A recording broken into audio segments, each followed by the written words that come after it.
President Joe Biden believes inflation is the #1 challenge facing families today. And he says that he knows people all across the United States are hurting because of it. But is he taking any blame for it? White House Correspondent Owen Jensen reports. Owen? Tracy, good evening to you. To answer your question, President Joe Biden does not take any blame for high consumer costs. Instead, he blames the pandemic and the war in Ukraine. But he says he does take inflation seriously, calling it his top domestic priority.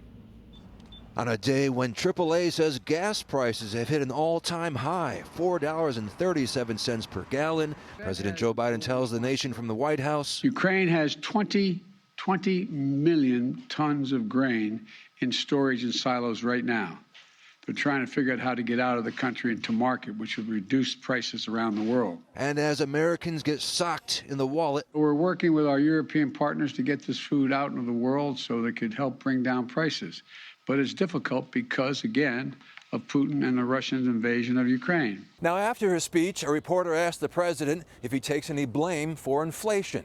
The president said his policies help, not hurt, but he would not predict when prices might begin to come down. And the president said he understands why Americans, some even earning bigger paychecks right now, are frustrated.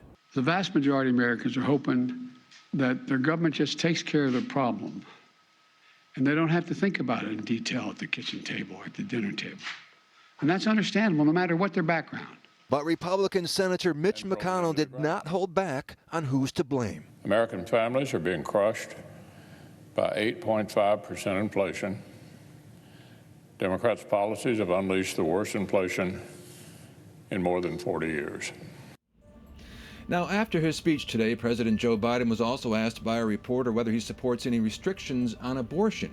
And the president said that at the moment he only wanted to discuss inflation. At the White House, Owen Jensen, EWTN News Nightly.